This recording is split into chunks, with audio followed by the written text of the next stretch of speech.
আমাদের আজকের গল্পটি প্রাপ্তবয়স্কদের জন্য।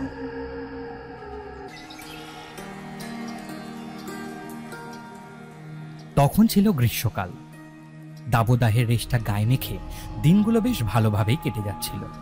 হাঁপ ছেড়ে ঠেকনা দিয়ে কোনো রকমে অফিস করতে হচ্ছিল আমাকে। আর সেই সাথে তারানাথের কথাগুলি মনের মধ্যে বারে বারে উঁকি দিয়ে যাচ্ছিল।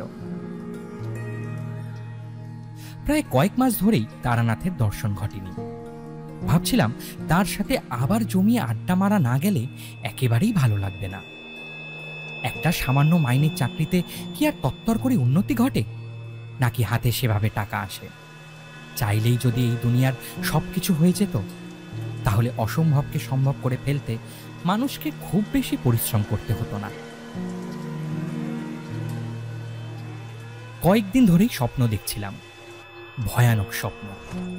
চোখের সামনে একরাশ ভয় আর কালো অন্ধকারময় জীবনের কিছু আলেখ্য ভেসে আসছিল।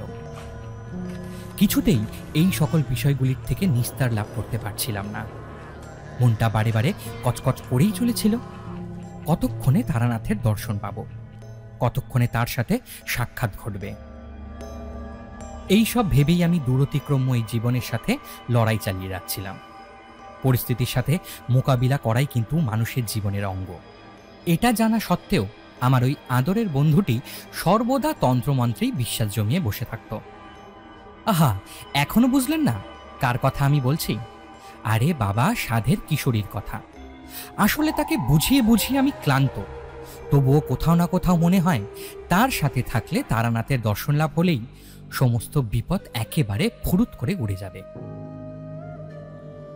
সেই সব কিছুর হাত ধরেই তো আমাদের বেড়ে ওঠা। ছোট থেকেই ওর সাথে একটা সুসম্পর্ক বলবৎ রাখবার চেষ্টা করে এসেছি। তাই রবিবার দিনটা আসলেই মনটা কেমন যেন হাঁক ডাক করতে থাকে। কতক্ষণে তার দেখা মিলবে আর কতক্ষণে তারানাথের বাসায় গিয়ে উঠতে পারবো, এই ভাবতে ভাবতেই সময় অতিবাহিত হয়ে যেতে লাগলো।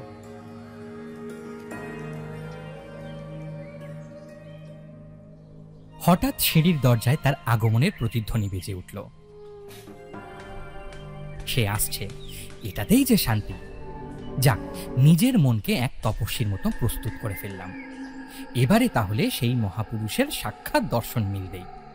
আর তো শুধু মটলেনের দিকে যাবার অপেক্ষা মাত্র। তবে মনের মধ্যে লুকিয়ে থাকা ওই স্বপ্নের আশঙ্কাগুলির থেকে আমি কিছুতেই নিজেকে দূরে সরিয়ে রাখতে পারছিলাম না। বারে বারে মনে হচ্ছিল এইসবের হাত থেকে কিভাবে নিজেকে রক্ষা করা যায়, কিভাবে নিজের অস্তিত্বের সাথে লড়াই করে কিশোরীর থেকে নিজেকে আড়াল করে রাখা যায়। তবে তার চোখকে ফাঁকি দেয়া কি এতটাই সহজ ছিল? এ যে অনুসন্ধানী চোখ, ঠিক মনের অবস্থা খুঁজে বার করে নিল সে আমাকে এমন অস্থির দেখে সহসা বেশ ভয় পেয়ে গিয়েছিল। তারপরে আমাকে উদ্দেশ্য করে বলেছিল, ওভাবে হবেন, এই সমস্যা কিন্তু বড়ই জটিল। এইভাবে এত সহজে এর সমাধান খুঁজে বার করা সম্ভব নয়। তার চেয়ে বরং আমরা তারানাথের কাছে যাই। তার কাছ থেকে না হয় এই বিষয়ে একটা মোক্ষম টোটকা জেনে নেওয়া যাবে। তুমি এতটা নিশ্চিত হচ্ছ কিভাবে যে ওনার কাছে এই সমস্যার সমাধান থাকবে? এই ত্রিভুবনে যত রকমের অদ্ভুত বস্তু রয়েছে, সেগুলির সাথে কোনো না কোনোভাবে সাক্ষাৎ হয়েছে ওই ব্যক্তির। তাকে দেখলে হয়তো তার অন্তরের শক্তির কথা আন্দাজ করা যায় না, তবে তিনি পারেন না এমন কিন্তু কোনো জিনিস নেই। এত কাল ধরে তো ওনার জীবনের উপার্জিত তথ্যের ওপর ভিত্তি করেই নিজেদের মনকে সন্তুষ্ট করে এসেছি। এবারে না হয় ওনার সাথে সরাসরি আলোচনা করব। দেখাই যাক না কি বলেন উনি। আমার পরিচিতের মধ্যে যারা রয়েছেন সেই সব লোকের সাথে এই বিষয়ে কথা বলে বিশেষ লাভ হবে না। তার চেয়ে কোনো বিশেষজ্ঞের সাথে আলোচনা করাটাই সমীচীন নয় কি? বুঝলাম যে কিশোরীর বক্তব্যের মধ্যেও বেশ একটা টানটান উত্তেজনা রয়েছে। তারানাথকে যে কেউ এভাবে বিশ্বাস করতে পারে সেটা কল্পনাও করতে পারিনি। সত্যিই তারানাথের প্রতি ওর একটা অগাধ বিশ্বাস ছিল, আর সেই বিশ্বাসের জোরেই সে হয়তো তার কাছে গল্প শোনার অভিব্যক্তি নিয়ে পৌঁছে যেত। যাক, সেসব প্রসঙ্গ না হয় বাদ দিয়ে দিলাম। তবে ওর কথা শুনে তারানাথের কাছে যাওয়ার ইচ্ছাটা সেদিন আরো বেড়ে গিয়েছিল।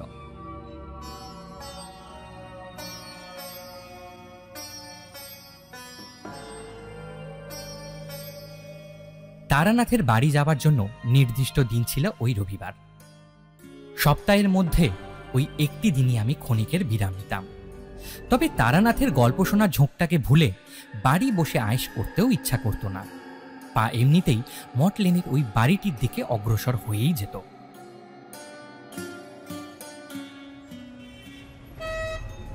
সেবার ওই রবিবারের বিকেলে বেশ গরম পড়েছিল। গরমের প্রকোপটিকে বলবৎ রাখবার জন্য মেঘ গর্জনও শুরু হয়েছিল। বুঝলাম সজোরে বৃষ্টি আসতে চলেছে, যাকে বলে কালবৈশাখী। এক পা করে তারানাথের বাড়ির দিকে এগিয়ে গেলাম। যাওয়ার পথে হরেনের দোকান থেকে তেলে ভাজা আর চপ কিনলাম। কিশোরী নিজের থেকেই পাসিং শোয়ের বেশ কয়েকটা প্যাকেট কিনে রেখেছিল নিজের কাছে। আসলে কখন পাবো না পাবো সেই কারণেই সিগারেটের প্যাকেটটা মজুত রাখতেই হতো। এটাই ছিল বাধা ধরা নিয়ম। এভাবেই সব জোগাড় যন্ত্র করে তারানাথের বাড়ির দরজার সামনে গিয়ে উপস্থিত হলাম। দেখলাম দরজাটা ভেজানো রয়েছে। আমরা দরজা খুলে ভেতরে গেলাম। দেখলাম তারানাথ বসে আছে তক্তপোষের উপর। আমাদের দেখে তারানাথ বলল, কি ব্যাপার ভাইয়া, আজকে এই বৃষ্টির মধ্যেও দেখছি তোমরা গল্প শুনতে হাজির হয়েছ। তা বেশ ভালোই করেছো। আজকে আমার মনটাও ভালো লাগছিল না। সকাল থেকে কোনো খদ্দেরের দেখা পাইনি। মনটা এমনিতেই ব্যাকুল হয়ে উঠেছিল। সেখানে তোমাদেরকে চাক্ষুষ দেখতে পেয়ে এখন অনেকটাই ভালো লাগছে। এবার আমরা তারানাথের সামনে রাখা টেবিলের উপর চপ আর তেলে ভাজার প্যাকেটটা রেখে দিয়ে উল্টো দিকের চৌকিতে বসলাম। ঘরের ভিতরটা দেখলে কোনো পুরনো গ্রামের বাড়ির কথাই মনে পড়ত। চারিদিক অগোছালো থাকলেও তার মধ্যেও একটা বেশ আভিজাত্য থেকেই যেত। গ্রামের বাড়ি বলতে ভাববেন না কোনো সাধারণ বাড়ির কথা বলছি। এর মধ্যেও বেশ বনেদিয়ানা ছিল। তবে সমস্ত আসবাবপত্রগুলি দেখলেই এক পৌরাণিক ধাঁচের প্রভাব পরিলক্ষিত হতো। এসবের মধ্যেও যে তারানাথ কিভাবে নিজেকে এতটা আনন্দে রাখতেন সেটাই বারে বারে আমাকে ভাবিয়ে তুলত। আমি এক প্রকার বেপরোয়া ভাবেই তাকে জিজ্ঞাসা করে ফেললাম, আচ্ছা, আপনি যে এরকম একটা অন্ধকার ঘরের মধ্যে থাকেন তাতে কোনো রকম অসুবিধা হয় না? মানে বাইরে এত আলো, লোক তো বাড়িতে একেবারে আলো ঝলমলে পরিবেশে থাকতে পছন্দ করে, সেখানে আপনি এরকম একটা গুমোট অগোছালো স্যাঁতস্যাঁতে ঠান্ডা ঘরের মধ্যে থাকতে পছন্দ করেন কেন? আমার কাছে জীবনটা একটা সাধনার বিষয়। আমি ওভাবে বিলাসবহুলতার মধ্যে বসবাস করাকে জীবনের মুখ্য প্রসঙ্গ হিসেবে ভাবি না। আমার কাছে আমার জীবনটা সাধনার বলতে পারো। কোথায় রইলাম না রইলাম, কে সাথে রইল না রইল, এইসব নিয়ে ভাবার অবকাশ কোথায়? সারাদিনই তো এই সকল পুঁথি আর বইয়ের মধ্যে মুখ গুজেই কেটে যায়। এখান থেকেই যে জ্ঞান আহরণ করি, সেইটার সাহায্যেই সাধারণ মানুষের মঙ্গল কামনায় ব্রতী থাকি। এটাই বলতে পারো আমার জীবনের মূল লক্ষ্য। এভাবেই যে কদিন বাঁচি সে কদিন থাকবো। বেশ ভালোভাবেই তো চলে যাচ্ছে।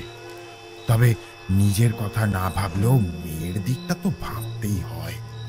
চারির জন্য কিছুই হয়তো রেখে যেতে পারবো না, কিন্তু ওর পড়াশোনার খরচা চালানোর জন্যেই এই জ্যোতিষী বিদ্যার কাজটা ধরেছি। এই কাজের দ্বারা যেটুকু আয় হবে সেটার দ্বারাই চারির যদি কোনো উপকার হয় তাহলে তাই সই। তারানাথ আবার বিমর্ষ হয়ে পড়লেন। ওনার মুখে বিমর্ষতার ছাপ একেবারেই বেমানান ছিল। জানি না পূর্বের কথা কিংবা অতীত আচ্ছন্ন পরিবেশের মধ্যে প্রবেশ করলেই মানুষটা কেমন যেন চুপচাপ হয়ে যেতেন। আমরা সামনে বসে আছি দেখেও সেভাবে কোনো মন্তব্য করতে চাইতেন না। এই বিষয়টা আমাকে আরো বিব্রত করত। ভাবতাম ওই অনাবশ্যক প্রশ্নগুলি কৌতূহলবশত করে ফেলি বলেই হয়তো উনি এভাবে বিমর্ষ হয়ে পড়েন। সে থাক, ওই সব নিয়ে আমি যদি ভাবতে শুরু করি তাহলে আজকে গল্প শোনার আনন্দটাই এক্কেবারে মাটি হয়ে যাবে। তাই আমি কথা প্রসঙ্গে বিষয়টিকে এক প্রকার ঘুরিয়ে দিয়ে বললাম, আপনার এই ধৈর্যই আমাকে আমার জীবনে এগিয়ে চলতে সর্বদা সাহস জুগিয়েছে। আপনি যে কিভাবে নিজের জীবনটাকে একই লহমায় বয়ে নিয়ে বেড়াচ্ছেন এটা দেখতেই আমার সব থেকে বেশি ভালো লাগে। এই নিন, আপনার জন্য পাসিং শো এনেছি। ও, আরেকটা কথা যেটার জন্য আপনার কাছে ছুটে আসা, আমি কথাটি শেষ করতে যাব এমন সময়ে আমাকে থামিয়ে দিয়ে কিশোরী হঠাৎ বলে উঠল, উফ, তুমি আবারও ভুলভালই বলবে। তার চেয়ে ভালো আমি ওনাকে বিষয়টা জানাই। আপনাকে সেই বলেছিলাম মনে আছে, বেশ কয়েকদিন ধরে বিভূতি উল্টোপাল্টা কি সব স্বপ্ন দেখছে, আর ওর স্বপ্নের মধ্যে ভয়ঙ্কর সমস্ত বিষয়গুলি এসে ধরা দিয়ে যাচ্ছে। এগুলির অস্তিত্বের সাথে লড়াই করতে পারাটা ওর পক্ষে এতটাও সহজতর হচ্ছে না। আসলে আপনি তো জানেনই ও কেমন ভীতু, সবসময়ের জন্যেই নানান রকমের আবোল তাবোল জিনিস নিয়ে বসে চিন্তা ভাবনা করতে থাকে, আর আমাদের মনের মধ্যেও একেবারে ভয় ধরিয়ে দেয়। বুঝি না বাপু কিভাবে এসবের থেকে রেহাই পেতে পারবো। তবে হ্যাঁ, এটুকু জানি যে সে নিজের জীবনের প্রতি যথেষ্ট বিচক্ষণ। সে যেটা চায় সেটা কিন্তু পেয়েই ছাড়ে। তবে এবারে ঘরে গিন্নি না থাকায় কয়েকদিন ধরে বড্ড সমস্যার মধ্যে পড়েছে। কি হবে বলুন দেখি? কেন সে এতটা চিন্তা করেই চলেছে এটা কিন্তু কিছুতেই বুঝে উঠতে পারছি না। এখন দেখা যাক ঈশ্বরের কি লীলা। তবে আপনি তো সবই জানেন, ঈশ্বরের থেকে আমি আপনাকেই বেশি বিশ্বাস করে থাকি। আপনিই হলেন আমাদের হত্যাকর্তা বিধাতা। আপনাকে বাদ রেখে আজ পর্যন্ত আমি কোনো কাজে হাত দিতে পারিনি, তাই এবারের সমস্যাটা সমাধানটাও আপনিই করবেন। তাই তো আপনার কাছে ছুটে আসা। দয়া করে আমাদেরকে ফিরিয়ে দেবেন না, এর একটা বিহিত করুন। আমি জানি আপনি ঠিক এর একটা উপায় খুঁজে বার করতে পারবেন, আর আপনি যে উপায়ের কথা জানাবেন তাতে বিভূতির উপকার হবে আমি একদম নিশ্চিত। কিশোরীর বলা কথাগুলি শুনবার পর তারানাথ বেশ কিছুটা চুপচাপ হয়ে গেলেন। তারপর বললেন, দেখো, স্বপ্নের বিষয়টি খুবই জটিল। এমনিতে কেউ কখনো স্বপ্ন দেখে না, আর যে সকল স্বপ্ন আমাদের মনের মধ্যে জায়গা করে নিতে চায় তাদের সাথে আমাদের অতীতের অতি অবশ্যই একটা মিল থাকে। কারণ অতীত আমাদেরকে বাস্তবের সাথেই পরিচয় করায়। আমরা অনেকেই ভাবি আমরা হয়তো পুরাতন ওই অতীতের কবল থেকে উদ্ধার লাভ করতে পেরেছি। আমরা হয়তো সেই বিভীষিকাকে নিজের জীবন থেকে দূরে সরিয়ে দিতে পেরেছি, কিন্তু আদপেও বিষয়টা কিন্তু তেমন নয়। কিছু কিছু অভিশাপ অনেক কাল পর্যন্ত আমাদের পিছু করতে পারে। ঠিক এই রকমই কিছু একটা আমার সাথেও ঘটেছিল। এটি ঘাটশিলার ঘটনা। যখন আমি ওখানে কিছুদিনের জন্য এক বন্ধুর বাড়িতে গিয়েছিলাম, তখন এক ভয়ানক ঘটনা ঘটেছিল। ওই স্থানে আসলে একটি পুরো বাড়ি ছিল। বাড়িটির পাশেই ছিল একটি ডোবা। ওই ডোবাকে কেন্দ্র করেই মানুষের মধ্যে ত্রাসের সৃষ্টি হয়েছিল। এই সব কিছুর প্রভাবেই ওখানকার সাধারণ মানুষের মধ্যে বুদ্ধি বিবেচনা সব কিছুই লোপ পেয়ে গিয়েছিল। কারণ মানুষ বিশ্বাস করতেন রাতের বেলা কেউ যদি ওই বাড়িতে থাকতে পারে তাহলে সে এক ঘোড়া মোহর পাবে। সাধারণ ভাবনায় তোমাদের মনে হতেই পারে এ কেমন ধারণা। অনেকেই ভাবতে পারে এগুলি সবই হয়তো কুসংস্কারের বশবর্তী হয়ে মানুষ করছে বা ভাবছে।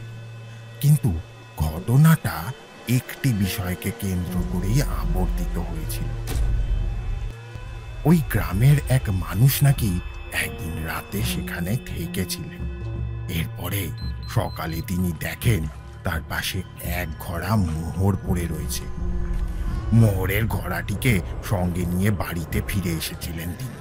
কিন্তু ওই যে কিছু বিষয় আজও মানুষের অলক্ষ্যেই থেকে যায়। কিভাবে সেগুলি ঘটছে এই বিষয়ে কিন্তু কারোরই কোনো হদিশ থাকে না। ওই লোকটিকে যে অপশক্তি মোহরের ঘোড়াটি দিয়েছিল সেটার বিনিময়ে আবার তার কাছ থেকে অনেক কিছুই কেড়ে নিয়েছিল। আসলে এই সকল শক্তির কাজই হলো নিজের শক্তিকে মানুষের মাঝে বলবৎ রাখা ও সেই শক্তির দ্বারা মানুষের ক্ষতি সাধন করা। ওই ঘটনার পর থেকেই ওই লোকটির পরিবারের একের পর এক সদস্য মারা যেতে শুরু করেন। কে এই ঘটনার জন্য দায়ী ছিল সেই বিষয়ে কেউই কিছু জেনে উঠতে পারেননি। আমি এই সব কিছুই আমার ওই কাছের বন্ধুটির কাছ থেকে শুনেছিলাম। এই ঘটনাটি ঘটেছিল আমার ওই গ্রামে যাওয়ার প্রায় 10 বছর পূর্বে। এরপর থেকে কেউ নাকি সন্ধ্যের পর ওই জঙ্গলের পথ ধরে আর ফিরত না। আর ফিরলেও ওই পুরো বাড়িটির দিকে একেবারেই যেত না। মানুষের মধ্যে প্রবল ত্রাসের সঞ্চার ঘটিয়েছিল ওই পুরো নিবাসটি। আমি যাওয়ার পরেই আবারও এরকম একটি ঘটনা ঘটল। একটি ছেলে ও একটি মেয়ের মৃতদেহ পড়ে থাকতে দেখা গিয়েছিল ওই ডোবার পাশেই। শোনা যায় ওরা নাকি ওই গ্রাম ছেড়ে পালিয়ে যাওয়ার চেষ্টা করেছিল। ওই বাড়িটিতে রাতটা কোনো ক্রমে আশ্রয় নিয়ে গ্রামবাসীদের চোখ এড়িয়ে তারা পরের দিন সকালের মধ্যেই অন্যত্র পালিয়ে যেতে চেয়েছিল। কিন্তু ওই যে নিয়তি আর তার অতিরিক্ত লোভ সবকিছু একেবারে শেষ করে দিয়েছিল। সেবার আমার বন্ধুটি আমাকে সত্য জানতে অনেকখানি সহায়তা করেছিল, তবে দুর্ভাগ্যবশত আমি তাকেও বাঁচাতে পারিনি। আমি এই সবের মূলে থাকা ওই কালো শক্তিকে খুঁজে বার করতে সক্ষম হয়েছিলাম ঠিকই, কিন্তু বন্ধুকে। কথাটি বলেই ক্ষণিকের জন্য বিমর্ষ হয়ে পড়লেন তারানাথ। আমিও বিষয়টির আন্দাজ লাগাতে পারলাম না, খালি ভাবতে থাকলাম কি হচ্ছে, তিনি এতটা ঘাবড়েই বা যাচ্ছেন কেন। আসলে সবটাই যে অতীতের মিশেলের প্রভাবে ঘটে চলেছে সেটি ভাবতে ভাবতে আবারও তিনি মুখ খুললেন, বললেন, সে আমার খুবই কাছের মানুষ ছিল হে বিভূতি। যেমনটি কিশোরী তুমি, ঠিক তেমনই সেও আমার খুব প্রিয় বন্ধু ছিল। বিপদের হাত থেকে গ্রামকে রক্ষা করবার জন্য সে নিজের জীবন বিসর্জন দিতেও দুবার ভাবেনি। আজও সেই দিনের কথাগুলো মনে করলে আমার চোখে জল চলে আসে। তবে তোমরা যখন সেই কাহিনী শুনতেই চাও, তখন না শুনিয়েই বা যাই কোথায়। আসলে সব কাহিনীর মধ্যেই দুঃখ বেদনা মিশ্রিত রয়েছে। এর হাত থেকে উদ্ধারের কোনো ব্যবস্থা নেই। আমি আজও ভাবি কত ঝড় ঝাপটা অতিক্রম করে আজ আমি এই জায়গায় এসে উপনীত হতে পেরেছি, অথচ হারিয়ে এসেছি কত শত সৎ মানুষদের। এইভাবেই আমার জীবনে গিয়েছে, অথচ তারা আমায় ছেড়ে কত দূরে চলে গিয়েছে, সেই না ফেরার দেশে।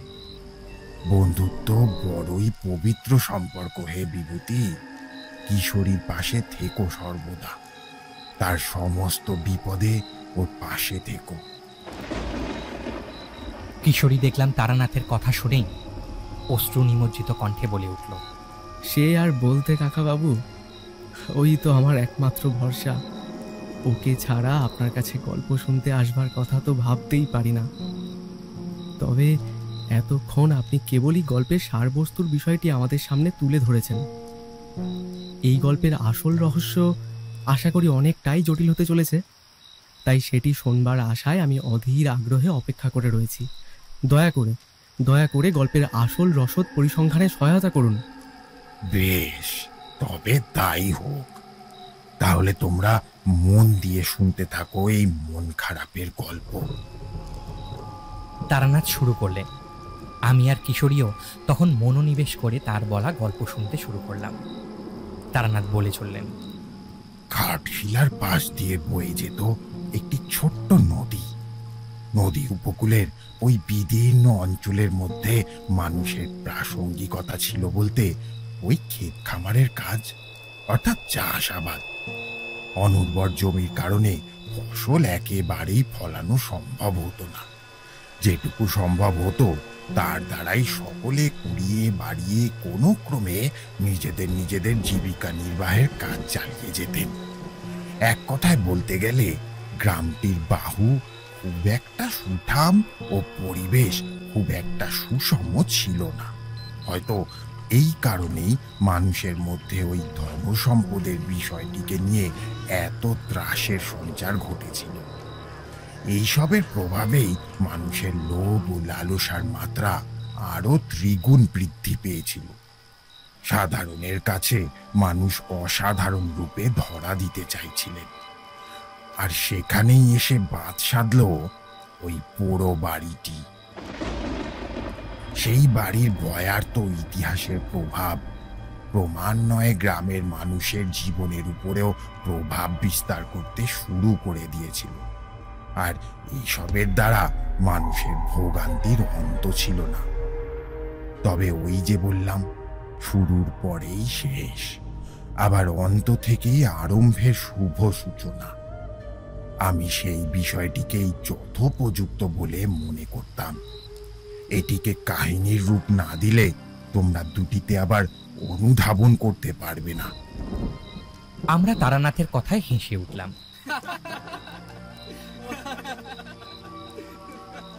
এরপর তাকে উদ্দেশ্য করে বললাম, হ্যাঁ সে তো ঠিকই, কিন্তু তারপরে কি ঘটতে দেখেছিলেন আপনি? আমি যখন ওই গ্রামে প্রবেশ করলাম তখন দেখলাম সেখানকার পরিবেশটি বেশ থমথমে। আমার বন্ধু সুবোধ আমাকে উদ্দেশ্য করে বলল, জানিস তো, এখানকার মানুষের মধ্যেও কেমন একটা ভয় ঢুকে গিয়েছে। মানুষ সবটা জেনেও এসবের থেকে দূরে থাকবার চেষ্টা করছে। তারা অনবরত ভাবছে ওই পুরো বাড়ির রহস্যাবৃত সেই ডাকিনী হয়তো এবার গ্রামেই ঢুকে পড়বে, তারপর মৃত্যুর তাণ্ডব চলবে। আসলে একটি ছেলে ও মেয়ের ছিন্ন বিচ্ছিন্ন মৃতদেহ পাওয়া গিয়েছে। সেসবের পর থেকেই মানুষের মধ্যে থাকা ত্রাস আরো অধিক পরিমাণে বৃদ্ধি পেতে শুরু করে দিয়েছে। এর থেকে নিষ্পত্তির কারণ জানা থাকলে তুই কিন্তু আমাকে বলতে পারিস। তবে শুনলাম তুই নাকি আজকাল সাধনার কাজে মন দিয়েছিস। সেই কোন ছোটবেলা থেকেই তোর সাথে আলাপ রয়েছে। তবে মাঝে কয়েকটা বছর আমাদের সাক্ষাতের সুযোগ ঘটেনি। আমি নিজের সংসার গোছাতে ব্যস্ত হয়ে পড়েছিলাম কিনা, ভেবেছিলাম তুইও হয়তো সংসার ধর্মে মন দিবি, কিন্তু এই তো দেখছি একবারে ভিন্ন রূপে আবির্ভূত হয়েছিস তুই। হ্যাঁ, সে নয় হবে খুন, তবে ওই ছেলে মেয়ে দুটোর মাথা নেই। তুই বললি ওদের শিরোচ্ছেদ করে ওদের হত্যা করা হয়েছে। এটা কোনো সাধারণ মানুষের কাজ হতেই পারে না। যে কালো শক্তি ওই ডোবার মধ্যে স্থান করে নিয়েছে তার একটা ইতিহাস তো অবশ্যই রয়েছে। আজ যেটাকে তোরা ডোবা বলছিস সেটা একটা সময় হয়তো এই গ্রামের মুখ্য স্থান রূপে বিবেচিত হতো। এই বিষয়ে তো কেউই জানিস না তোরা ঠিকভাবে। এই বিষয়টির হদিশ করতে পারলে তবেই এই মৃত্যুর খেলা সমাপ্ত হবে, নচেত নয়। সেটা কিন্তু ভালোভাবে বুঝে নিস। দেখলাম সুবোধ এই বিষয়টি বেশ ভালোভাবেই আন্দাজ করতে পারল। তারপরে বলল, সবটাই বুঝলাম, কিন্তু এই বিষয়ে কেউ তো সঠিকভাবে কিছু জানে না। তুই যদি এই বিষয়ে কারুর কাছ থেকে জানতে চাস তাহলে গ্রামের উপকণ্ঠে অবস্থিত মন্দিরের ওই বৃদ্ধ পুরোহিত তোকে কিছু জানাতে পারেন। কারণ তিনি অনেক কাল আগে থেকে ওই মন্দিরের পূজার কাজ নিষিদ্ধ করে দিয়েছিলেন। শুনেছি গ্রামের জমিদার পরিবারের সাথেও কোনো একটি ইতিহাস জড়িয়ে রয়েছে। সেই বিষয়টিকে ভিত্তি করেই এগোতে হবে দেখছি। বেশ বেশ, সেসব না হয় হবে। আগে চল বাড়ির দিকে যাওয়া যাক। যা মনে হচ্ছে এই গায়ের আবহাওয়া একেবারেই ঠিক নেই। বাতাস উল্টো দিকে বইছে। অবশ্য তুই এসবের অর্থ বুঝতে পারবি না, কারণ এগুলির কোনো তাত্ত্বিক ব্যাখ্যা হয় না। এগুলিকে অন্তর দিয়ে অনুভব করতে হয়। এ কাজ খুবই কঠিন, তবে আমি ঠিকই এর একটি উপায় বার করে ফেলতে পারবো বইকি। আমি সুবোধকে সঙ্গে নিয়ে তার বাড়ির উদ্দেশ্যে রওনা হয়ে গেলাম।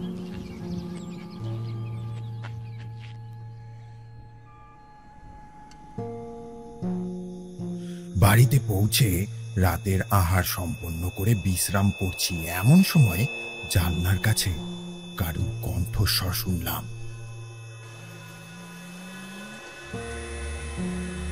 সেটি শোনা মাত্রই বুঝলাম এ কোনো মানুষের ডাক নয়, কোনো মায়াবিনীর কণ্ঠ।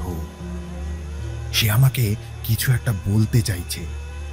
আসলে সে আমার দৃষ্টি আকর্ষণ করতে চাইছে। ভারী বিপদের সম্ভাবনা আছে ভেবে আমি অচেতন থাকার মতন ভান করেই শুয়ে রইলাম। কিন্তু এরপরেই দেখলাম সেই কণ্ঠ আমার কানের কাছে এসে ফিস ফিস করে কিছু একটা বলছে। একটা হাওয়ার রেশ আমার মাথার পাশ দিয়ে বয়ে যেতেই আমি বুঝলাম পরিস্থিতি বেশ জটিল। আমি সুবোধকে ডাকার সুযোগটুকুও পেলাম না। তড়াক করে লাফ মেরে উঠে পড়লাম। এদিক ওদিক তাকিয়ে কাউকেই ঠাহর করতে পারলাম না। জানলার দিকে তাকিয়ে দেখলাম কপাট খোলা। ঘরের মধ্যে কুণ্ডুলি পাকিয়ে একটা কালো ধোঁয়া সমানে স্থান থেকে স্থানান্তরে প্রতীয়মান হয়ে চলেছে।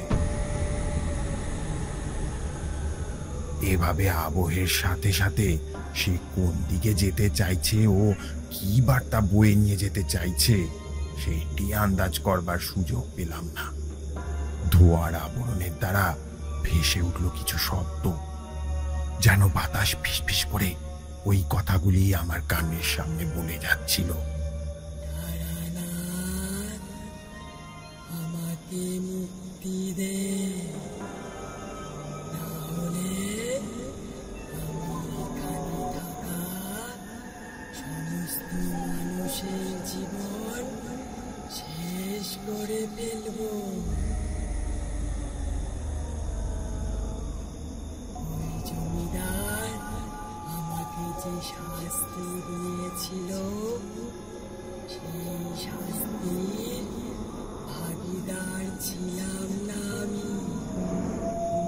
তারপরেও আমাকে সেই শাস্তি ভোগ করতে হয়েছিল। তাই আমি ওদের কাউকে ছাড়বো না। তুই আমাকে উদ্ধার করবি। যে করেই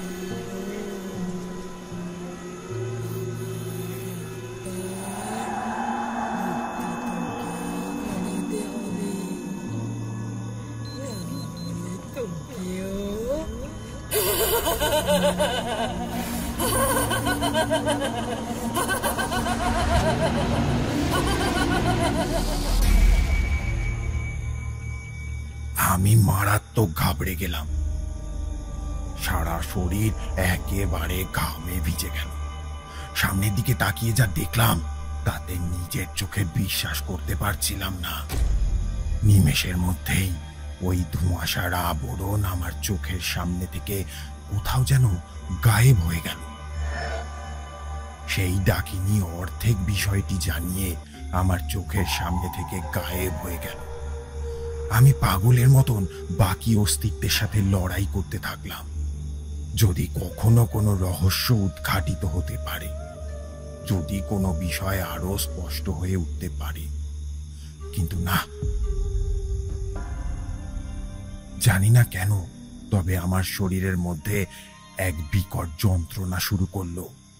কাশতে শুরু করলাম আমি। মুখ দিয়ে বেশ খানিকটা রক্ত মেঝেতে পড়ল। আমার কাশির শব্দ শুনেই সুবোধের ঘুম ভেঙে গেল। সে আমার দিকে এগিয়ে এলো। এরপরে আমাকে উদ্দেশ্য করে বলল, তারানাথ, তারানাথ, কি হয়েছে তোর? তুই কি অসুস্থ বোধ করছিস?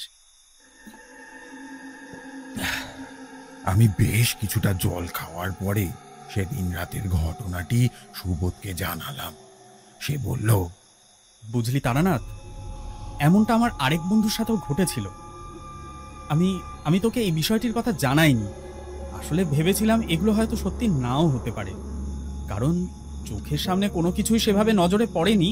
তাই ভাবছিলাম এসব হয়তো আমার মনের ভ্রান্ত ধারণা। কিন্তু তোর সাথে বিষয়টি ঘটার পরে এখন অনুধাবন করতে পারছি যে আমার বন্ধুর সাথেও যা ঘটেছে তার সাথে এই বিষয়টির যথেষ্ট মিল রয়েছে। সে আছে, আর আছে সেই ভয়ঙ্কর শক্তি যা আমাদের সকলকে শেষ করে ফেলতে পারে, একেবারে মাটির সাথে মিশিয়ে দিতে পারে। তবে তবে আর দেরি করা চলবে না।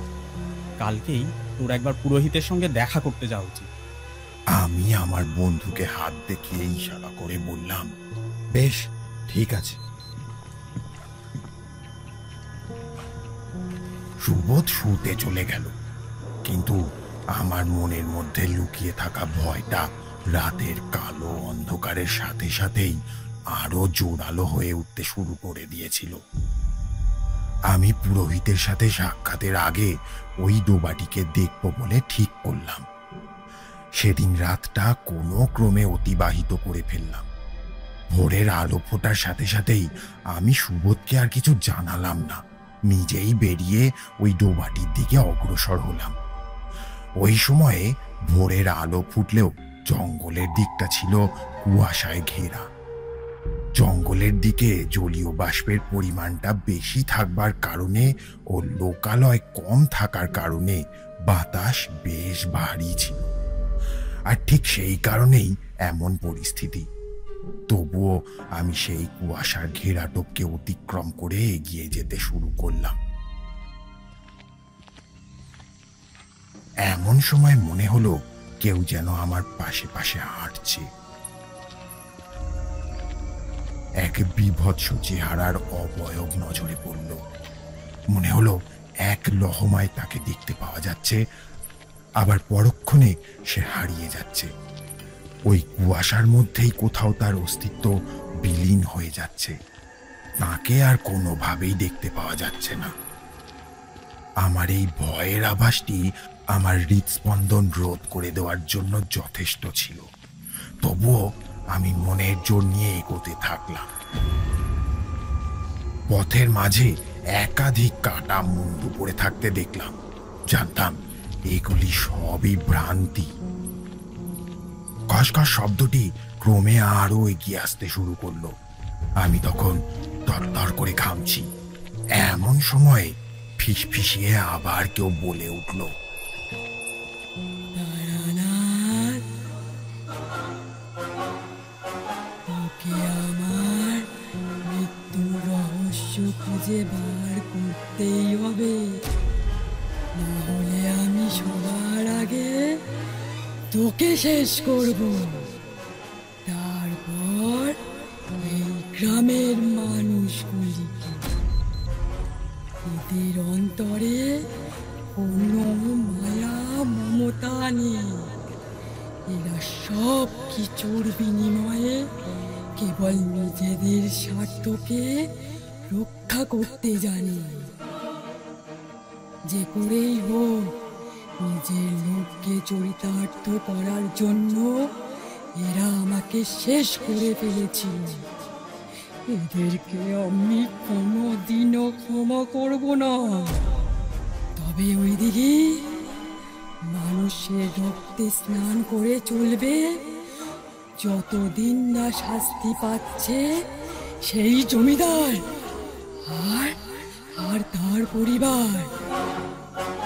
জেনে রাখিস, তুই তুই যদি এসবের অন্তরে লুকিয়ে থাকা সেই সত্যকে বের করতে না পারিস, তাহলে তুইও শেষ হবি।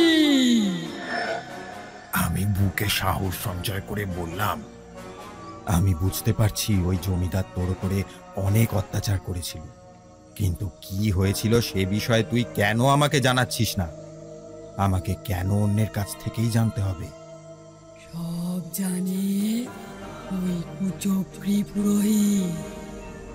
সেই তো আমাকে এখানে বন্দি করে রেখেছে। আমি যদি ওই অতীতের কথা কাউকে জানাই, তাহলে আমাকে 100 শতাব্দী এভাবে এই ডোবায় অতৃপ্ত অবস্থায় থেকে যেতে হবে। আর সেই পুরোহিতের কাছ থেকে অতীতকে খুঁজে বার করার কাজও ভাবিস না এত সহজ। অনেকেই চেষ্টা করেছে কিন্তু পারেনি। তবে যা জানে ওই জানে, ওকে দিয়ে মুখ খোলা তারা না, না হলে কিন্তু তোকে আমি খতম করে দেব।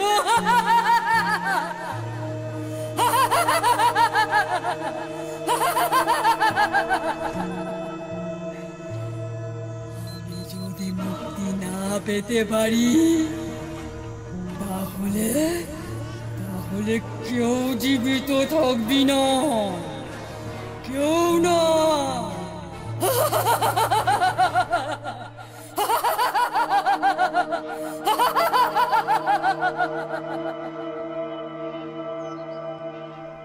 সেই ভয়ঙ্কর হাসির শব্দটা আবারও কোথাও যেন গায়েব হয়ে গেল। আমি চারিদিকে তাকিয়ে কোথাও কিছুই দেখতে পেলাম না। খালি মনের মধ্যে আশঙ্কার মেঘ কাজ করতে থাকলো। ওই পুরোহিত সবটা জানলেও সে কোনোদিনও কাউকে বলেনি কেন? আর এই ডাকিনী সেই সত্যের কথা জানালে তাকে আরো 100 শতাব্দী এখানে অতৃপ্ত অবস্থায় ঘুরেই বা বেড়াতে হবে কেন? আমি যে কিছুই বুঝতে পারছি না। এমন সময় দেখলাম কয়েকশো কাটা মস্তক আমাকে ঘিরে দাঁড়িয়ে। তারা প্রত্যেকেই আমাকে উদ্দেশ্য করে বলতে শুরু করলো,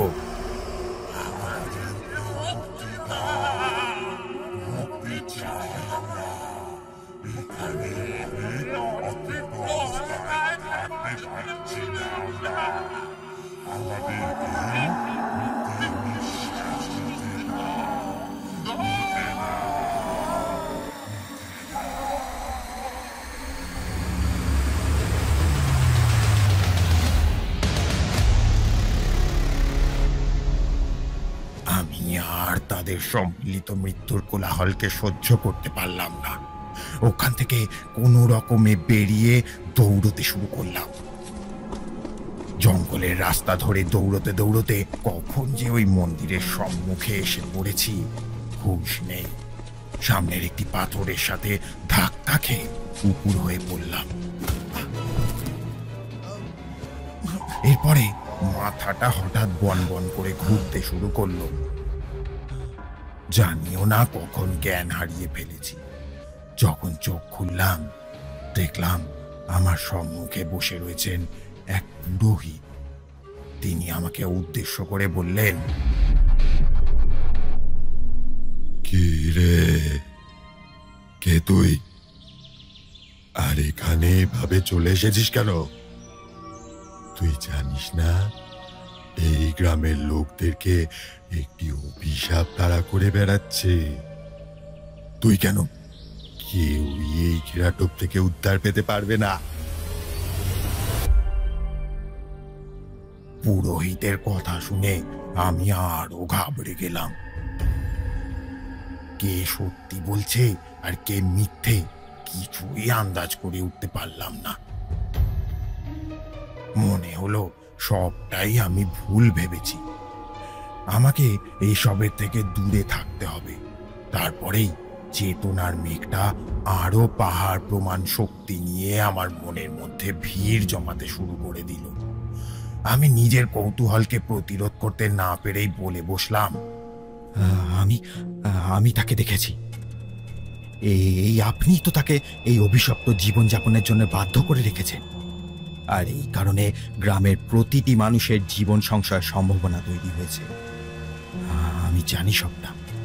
আপনাকে আজকে আমাকে সত্যিটা যে করেই হোক বলতেই হবে। আমি আপনাকে কোনোভাবেই আজকে এড়িয়ে যেতে দেব না। এই বিষয়গুলি এড়িয়ে গিয়েছেন আপনি। এত কাল ধরে মানুষজনকে অবহেলার দৃষ্টিতে দেখেছেন। আপনি তো ঈশ্বরের পরম পূজনীয় সেবক ছিলেন। অথচ দেখুন, লালসার মেঘটা সবার আগে আপনার মনেই বাসা বেঁধেছিল। আমি সবটা না জেনেও ওই পুরোহিতের সম্মুখে সবটা জানবার ভান করতে শুরু করলাম। দেখলাম উনি কেমন গুরুগম্ভীর হয়ে যাচ্ছেন। ভয়ার্ত দৃষ্টিতে আমার দিকে তাকিয়ে রয়েছেন। মনে হলো ওনাকে বলা প্রতিটি কথাই তাহলে সত্যি প্রমাণিত হয়েছে। আমি সেই স্থানে না থেকেও আন্দাজে যে কটা কথা সেদিনকে ওই পুরোহিতের সামনে বলেছিলাম, সেগুলি যে এতটাই চমৎকারভাবে তার মনের ও মস্তিষ্কের ওপরে প্রভাব বিস্তার করে ফেলবে সেটি আমি ভাবতেও পারিনি। তিনি আমাকে বললেন, দয়া করে আমাকে আর অভিশাপ দেবেন না। আমি এমনিতেই এক বিরাট সাজা ভোগ করছি। এর থেকে বেরোনোর উপায় আমারও জানা নেই। তবে আমাকে কালো অন্ধকারের মধ্যে আর ঠেলে দেবেন না।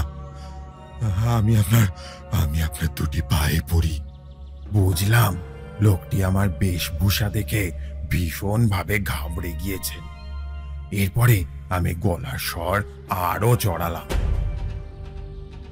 যা কিছু দুঃসাধ্য বলে মনে হয় সেই সব কিছুকেই আমি নিজের মন্ত্রশক্তির দ্বারা জাগরিত করতে পারি।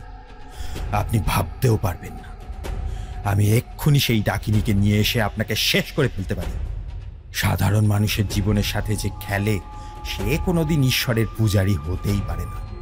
সে হলো একজন ভণ্ড, আর একজন ভণ্ডের সাথে আমার কোনো মোকাবিলাই হতে পারে না। আমি চাইলে এই মুহূর্তে আপনার মুখ থেকে সব সত্যিটা বার করে নিতে পারি। দেখলাম সেই পুরোহিত ক্রমে ভয় পেয়ে পিছনের দিকে সরছেন, আর একটু হলেই তিনি সেদিন মন্দিরের উপর থেকে পিছনে খাদের মধ্যে পড়ে যেতেন। তাকে আর কোথাও খুঁজেই পাওয়া যেত না। আমি সেদিন ভাগ্যিস তার হাতটি চেপে ধরে ফেলেছিলাম বলেই শেষ পর্যন্ত তার রক্ষা পাওয়া সম্ভব হয়েছিল। মন্দিরের পেছনেই ছিল জঙ্গল, আর সেই জঙ্গল সংলগ্ন খাদের দিকে তাকালেই মানুষ ভয়ে ঠক ঠক করে কাঁপতে থাকবে। সেটির ভয়াবহতা তখন আমি অনুধাবন করতে পেরেছিলাম।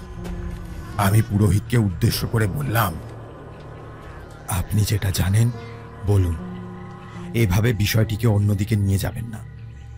আজকে আমি না থাকলে অকালে আপনার প্রাণটা হয়তো চলে যেত। দেখলেন নিশ্চয়ই, মানুষকে রক্ষা করতে শিখুন। তাদের প্রাণের বিনিময়ে অর্থবান হয়ে কি করবেন? একদিন ঈশ্বর এভাবেই আপনাকে অকাল মৃত্যুর পথযাত্রী বানাবেন। আপনার জন্য কত শত মানুষের প্রাণ চলে গিয়েছে, অথচ আপনি মুখ লুকিয়ে এখানে কাপুরুষের মতন বসে রয়েছেন। অবশ্য আপনার মতন মানুষের কাছ থেকে এর থেকে বেশি কিছু আশা করাটাও ঠিক নয়। আপনি আজকে শেষ হয়ে গেলে গ্রামের মানুষগুলিকে বিপদের হাত থেকে রক্ষা করতাম কিভাবে? পুরোহিতটি আমার সম্মুখে করজোড়ে নিবেদন করে বললেন, আমাকে দয়া করুন, আমি আপনাকে সমস্ত সত্যিটা বলছি। আজ থেকে প্রায় 40 বছর পূর্বে আমি এই গায়ে এসেছিলাম। আমি অবিবাহিত থাকায় কাজের সন্ধান পাওয়াটাও খুব সহজ হয়ে গিয়েছিল। গ্রামের জমিদার ছিলেন বল্লভ নারায়ণ। তিনি আমাকে মন্দিরের কাজকর্ম সঁপে দিয়েছিলেন, কিন্তু জমিদারের এক অদ্ভুত আসক্তির দাম দিতে গিয়েই এই বিপত্তি ঘটেছিল। জমিদার নিজের কার্যসিদ্ধির জন্য মা কালীর উপাসনা করতেন, তবে তিনি শ্যামা মায়ের নয়, মায়ের চণ্ডী রূপে সাধনা করতেন। আর এই সাধনার জন্য প্রয়োজন ছিল এক সাধন সঙ্গীর। সেই কারণেই তিনি আমাকে বললেন, যা, আমার জন্য এক সাধিকাকে নিয়ে আয়। তাকে আমি আমার সাধন সঙ্গিনী বানিয়ে এই পুজোর কাজ সমাপ্ত করতে চাই। এই পূজার শেষে আমাকে এক নরবলি দিতে হবে। সেই কাজে তুই আর সেই সাধন সঙ্গিনী আমাকে সহায়তা করবি। তুই না বললে তোর গর্দান নেব আমি। জমিদারের আদেশ অমান্য করবার অর্থ ছিল মৃত্যু। জমিদার বাবু বিবাহিত হওয়ায় তিনি পরিবারের সাথে সামঞ্জস্যতা বজায় রেখে চলতে পছন্দ করতেন। তবে তার স্ত্রী মালতী দেবী এই বিষয়ে কিছুই জানতেন না। তাদের একটি পুত্র সন্তানও ছিল, কিন্তু শুনেছিলাম জঙ্গলে একদিন শিকার ধরতে গিয়ে জমিদার বাবু নাকি তার সন্তানকে বাঘের মুখে ফেলে দিয়েছিলেন। তার কাছে বাঘ শিকার করবার বিষয়টি ছিল প্রাসঙ্গিক। নিজের সন্তানকে এইভাবে বিসর্জন দিতেও দুবার ভেবে দেখেননি তিনি। সেই থেকে তার স্ত্রী মালতী পাগল হয়ে যান। এরপরে জমিদার তাকে বাপের বাড়িতে পাঠিয়ে দিয়ে নিশ্চিন্তে নিজের সাধনার কাজ এগিয়ে নিয়ে যেতে থাকেন। তিনি তান্ত্রিক হতে চেয়েছিলেন। সাধনার মাধ্যমে তিনি এমন সব শক্তি অর্জন করতে চেয়েছিলেন যার দ্বারা সমাজের উপরে নিজের ক্ষমতা স্থাপন করতে পারেন। এই কাজ একেবারেই সহজ ছিল না, তবুও তিনি নৃশংসতার একেবারে চরম পর্যায়ে উপনীত হয়েছিলেন। আমি কিছু না বুঝে নিজের কাজে বেরিয়ে পড়লাম। আমাকে হিমালয়ে পৌঁছতে হয়েছিল। একটানা 8 মাস ওই পাহাড়ি পথে যাত্রা করবার পরে আমি একজনের সাক্ষাৎ পেয়েছিলাম। তিনি ছিলেন অমায়িক এক নারী। তার নাম ছিল পুষ্পলতা। তিনি আমার সাথে আমার গ্রামে আসতে রাজি হয়ে যান। এরপর আমি তাকে জমিদার মশাইয়ের সামনে প্রস্তুত করে বলি, জমিদার মশাই, আমি আপনার কথা মতন পুষ্পলতাকে নিজের সাথে নিয়ে এসেছি। সে আপনাকে আপনার সাধনায় সঙ্গ দিতে প্রস্তুত। সেই নারী নিজের কাজ নিষ্ঠাভাবে করতে থাকে, তবে জমিদার যে এতখানি নৃশংসতার পরিচয় দিতে পারেন সেটি আমি কদাচিৎ কল্পনাও করতে পারিনি। সাধনার কাজ সমাপ্ত হওয়ার পরে উনি আমাকে বললেন, আমার সাধনার কাজ সমাপ্তির মুখে। এখন আমাকে নরবলি দিতেই হবে, না হলে আমার সাধনা অপূর্ণ থেকে যাবে। যে করেই হোক আমার নরবলির কাজ তোকে সমাপ্ত করতে হবেই। গ্রামের মানুষের সাথে এই বিষয়ে কোনো আলোচনা করবি না। আমি ওই মেয়েটিকে মানে পুষ্পলতাকে নরবলি হিসাবে ব্যবহার করব। তুই যদি কোনোভাবে এই কাজে বাধা দিতে আসিস তাহলে তোকেও বলি দেব। মায়ের সামনে দুটো বলি দিতে আমার হাতও কাঁপবে না।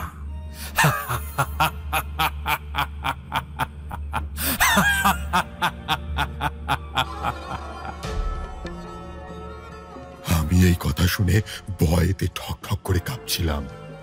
ভেবেই পাচ্ছিলাম না এইসবের থেকে উদ্ধার পাওয়ার কোনো পথ থাকতে পারে কি না। পুষ্পলতা স্বভাবগত দিক থেকে যথেষ্ট কোমল মনের মেয়ে ছিল।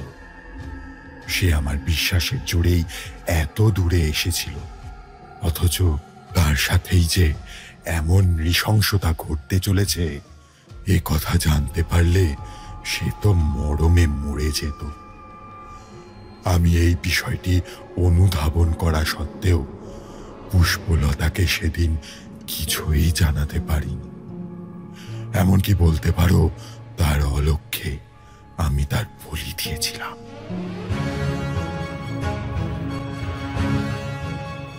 প্রথমে তার মাথায় লাঠি দিয়ে আঘাত করে তাকে অজ্ঞান করে ফেলা হয়েছিল।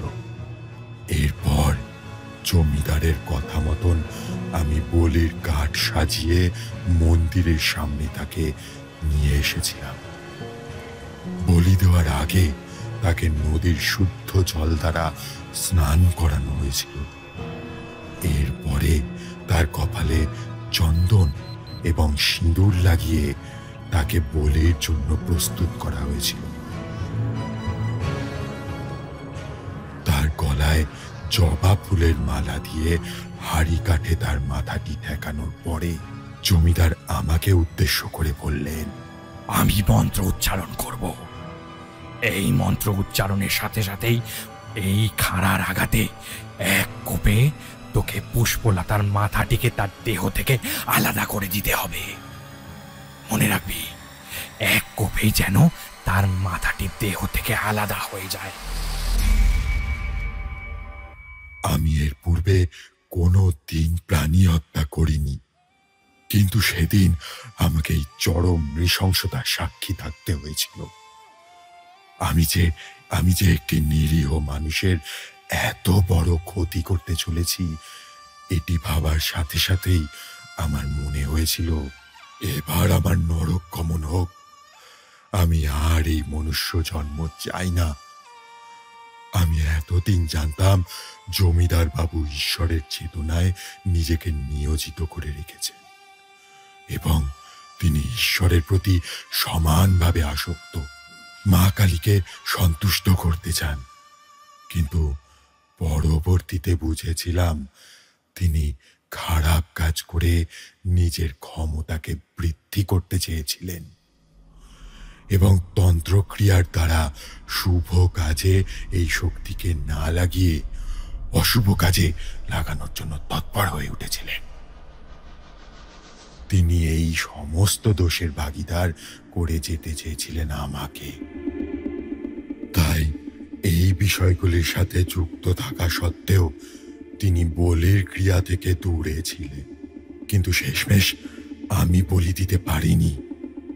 বলি দেওয়ার জন্য কাড়াটিকে উপরে তুলতেই সজোরে হাওয়া বইতে শুরু করে দিয়েছিল। প্রবল ঝড় উঠেছিল। আমি জানতাম মা কালী কোনোদিনই এত বড় অপবিত্র কাজকে সম্মতি দিতে পারেন না। আমি সেখান থেকে দৌড়ে পালাতে যাব এমন সময় দেখলাম পুষ্পলতার জ্ঞান ফিরে এসেছে। সে আমাকে উদ্দেশ্য করে বলেছিল,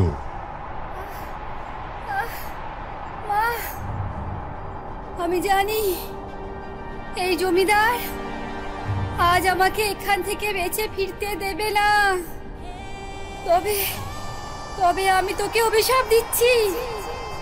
তোকে তোকে বিশ্বাস করে আমি এত দূর এসেছিলাম। গতকাল নিষ্ঠা ও ভক্তি সহকারে মায়ের পুজো করে এসেছি। তোকে তোকে বিশ্বাস করে সমস্ত বিষয়ে সম্মতি জ্ঞাপন করেছি, কিন্তু কিন্তু তুই তুই আমাকে যেভাবে আজ অপদস্থ করলি আর যেভাবে যেভাবে আমাকে মৃত্যুর মুখে ঠেলে দিলি, এর জন্য মৃত্যুর পরেও আমি তোকে ছাড়বো না। আর আর যদি আমাকে প্রাণ বিসর্জন দিতেই হয় তাহলে জেনে রাখিস মৃত্যুর পরেও আমি ফিরে আসব এবং এবং এই গ্রামের প্রতিটি মানুষকে আমি নিজের হাতে শেষ করব, যতদিন না পর্যন্ত কেউ এসে আমার মৃত্যুর বদলা নিচ্ছে। ততদিন পর্যন্ত এই গ্রামের প্রতিটি মানুষের জীবন আমি নিজের হাতে শেষ করব। শয়তান!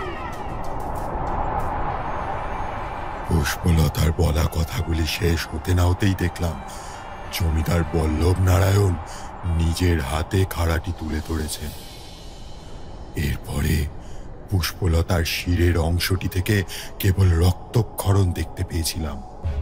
সেটি গড়াতে গড়াতে আমার পায়ের কাছে এসে পৌঁছেছিল।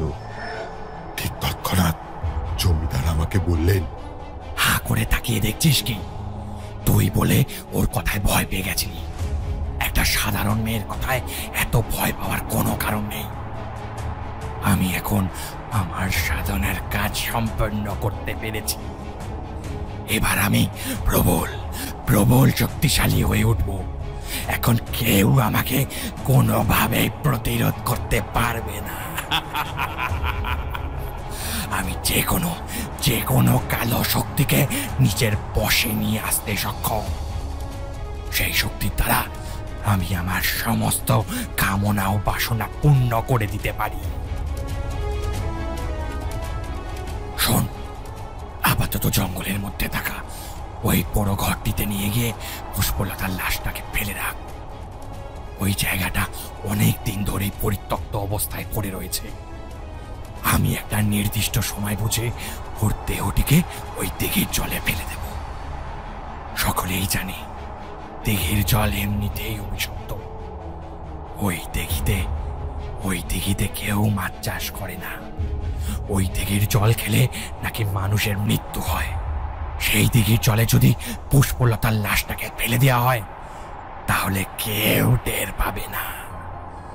আর আমিও আমার সাধনার কাজ কাছে এগিয়ে নিয়ে যেতে পারবো।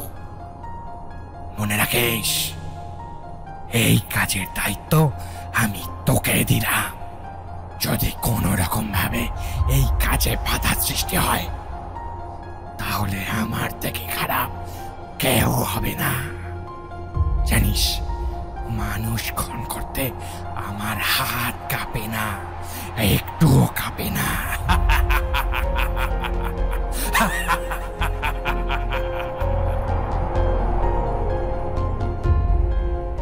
আমি সেদিন চোখের জল ফেলতে ফেলতে একটি বস্তার মধ্যে পুষ্পলতার ছিন্ন বিচ্ছিন্ন হয়ে পড়ে থাকা দেহটিকে ভরে জঙ্গলের রাস্তা ধরে ওই বড় বাড়িটির উদ্দেশ্যে রওনা দিয়ে দিয়েছিলাম।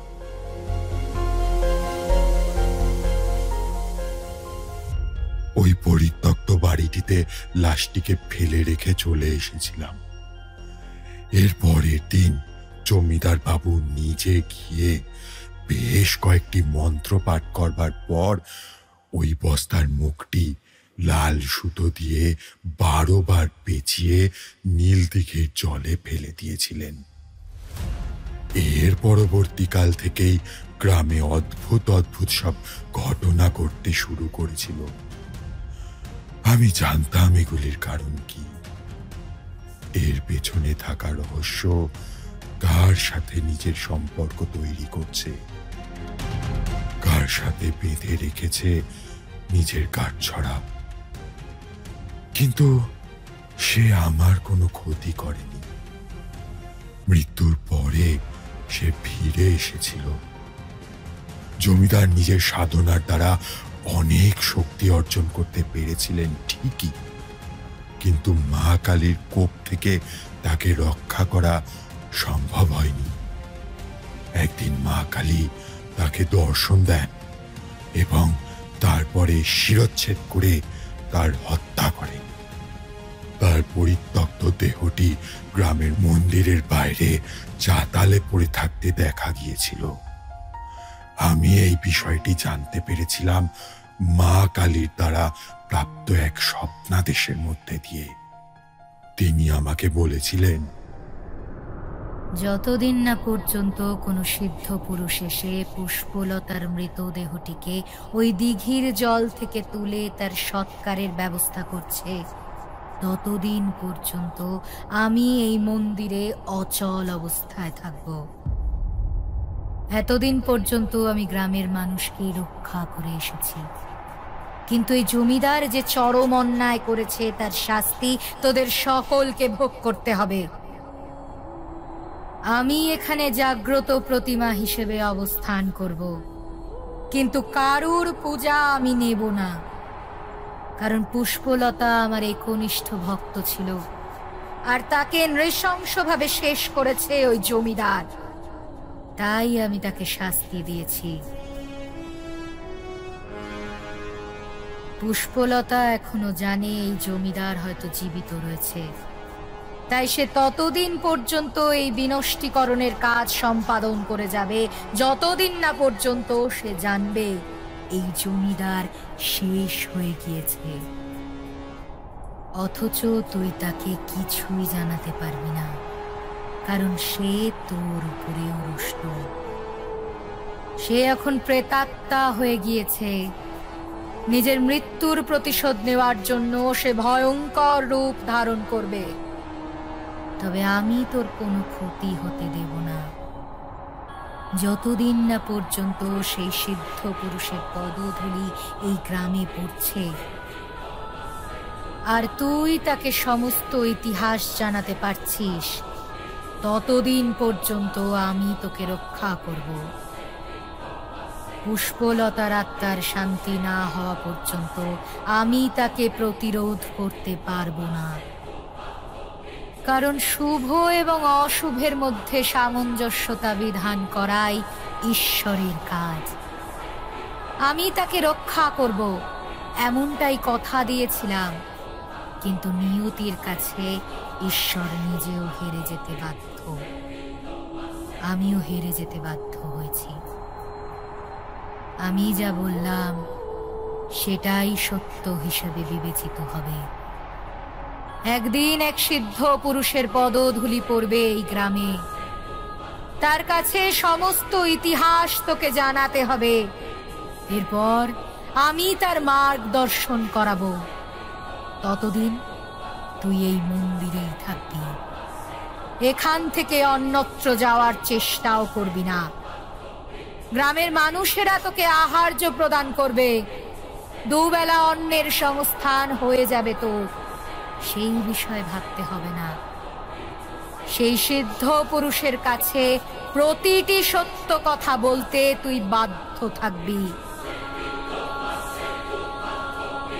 মনে রাখিস, আমার এই কথার খেলাপ করলে পুষ্পলতার আত্মা তোকেও শেষ করে ফেলবে।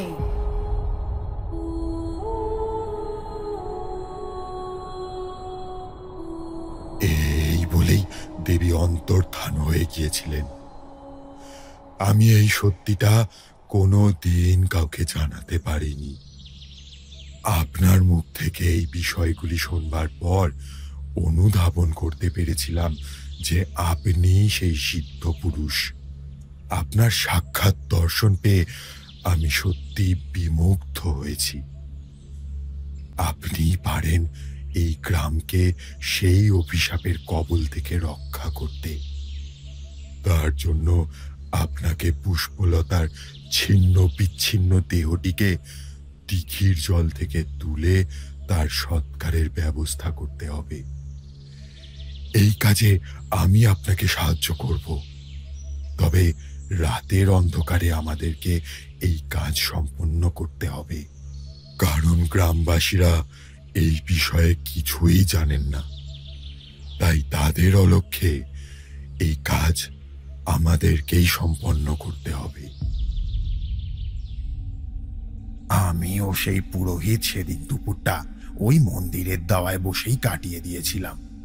সেদিন আর সুবোধের বাসায় ফিরিনি।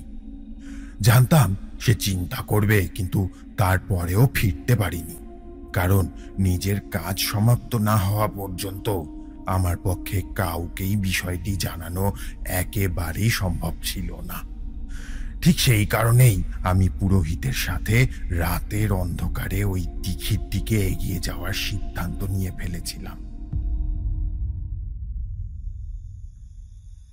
ধীরে ধীরে সন্ধে পেরিয়ে রাত নেমে এলো। আমরা দুজনে ওই দিঘির দিকে এগোতে শুরু করলাম। আমি ওই পুরোহিতকে উদ্দেশ্য করে বললাম, এত পাপ করবার পরেও আপনি মায়ের দর্শন লাভ করেছিলেন। আপনার মতন মানুষের তো এসবের থেকে বঞ্চিত থাকা উচিত। তারপরেও মা কালী আপনাকে ক্ষমা করেছিলেন। মায়ের কাছে আপনার কৃতজ্ঞ থাকা উচিত। এই কারণেই বলে, শুভ শক্তির কাছে অশুভ শক্তি সর্বদাই পরাস্ত হয়। পুরোহিত সেদিন আর কোনো কথাই বলতে পারেননি।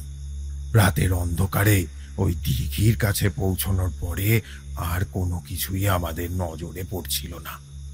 তাই আমি ওই লোকটিকে উদ্দেশ্য করে বললাম, আমাকে সাঁতরে যেতে হবে, জলের গভীরে প্রবেশ করতে হবে, কিন্তু এই অবস্থায় আমি কিভাবে তাকে খুঁজে পাব? এছাড়া সে জানে এখনো জমিদার পরিবারের সকলেই জীবিত। সে জানে না তাদের পরিবারের আর কোনো অস্তিত্বই নেই। সে এখান থেকে মুক্ত হওয়ার পরে যাকে হাতের সামনে পাবে তাকেই শেষ করে ফেলবে।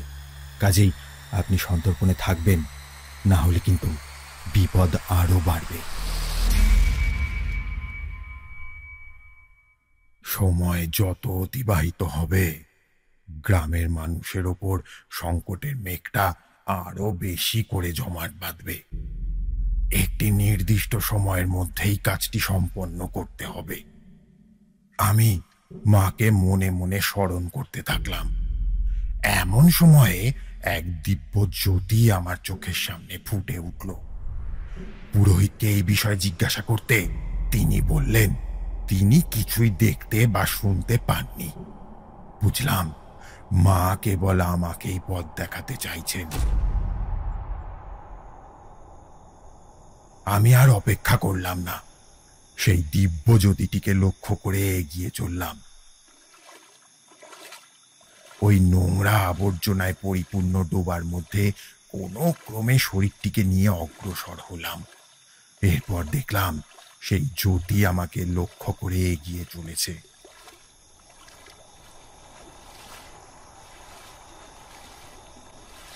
এবার সেই দিব্য জ্যোতি ধীরে ধীরে ওই দিঘির জলের ভেতরেই প্রবেশ করল। তারপরে সেটি আমাকে পথ দেখিয়ে নিয়ে চলল। আমিও সেটিকে লক্ষ্য করে এগোতে থাকলাম। এরপর একটি জায়গায় গিয়ে দাঁড়াতেই দেখি একটি নরকঙ্কাল পড়ে রয়েছে, যার মুন্ডুটি একদিকে ও শরীরটি আরেক দিকে। বস্তাটি সময়ের সাথে সাথে পচে মাটির সাথে মিশে যাওয়ায় ওই দেহটি প্রকাশ্যে এসেছে। আমি কোনো রকমে সেই দেহাবশেষগুলিকে একত্রিত করে একটি পুঁটলির মধ্যে ভরে বাইরে নিয়ে এলাম। তারপর সেই জ্যোতির দেখানো পথ ধরেই আমি আর পুরোহিত এগোতে থাকলাম। গ্রামের পাশের শ্মশানে সেটির সৎকারের কাজ সম্পন্ন করলাম। শেষকৃত্য সম্পাদনের সময় দেখলাম ওই ধোঁয়ার সাথেই পুষ্পলতার মুখটি ভেসে উঠেছে। মনে হলো সে এবার বিদায় নিচ্ছে। তার শেষ হাসিটা একবারের জন্য আমার চোখের সামনে ফুটে উঠে আবার মিলিয়ে গিয়েছিল।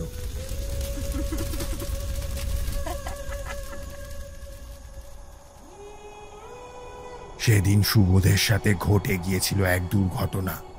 পরে গ্রামবাসীরা তার দেহটিকে ওই জঙ্গলের ডোবার পাশ থেকেই উদ্ধার করেছিল। পরে বিষয়টি আন্দাজ করতে পেরেছিলাম।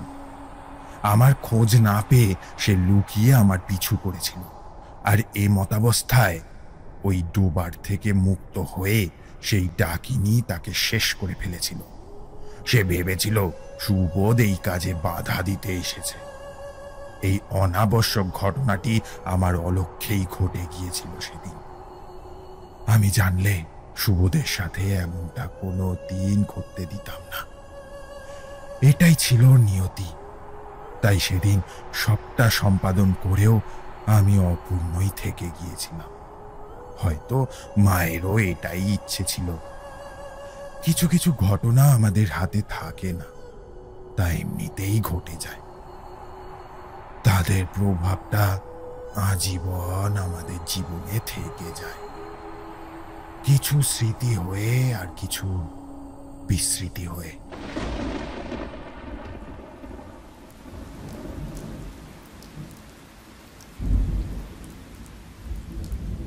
দেখলাম প্রতিবারের মতোই তারানাথ সেই দিনও বিমর্ষ হয়ে পড়েছেন। আমরা সেবারেও তাকে বিরক্ত করলাম না। তার কাছে প্রতিটি বিষয়েরই কারণ ছিল। জানা অজানার ভিড়ে আমরা হারিয়ে গেলেও তিনি কোনোদিনও হারিয়ে যেতেন না।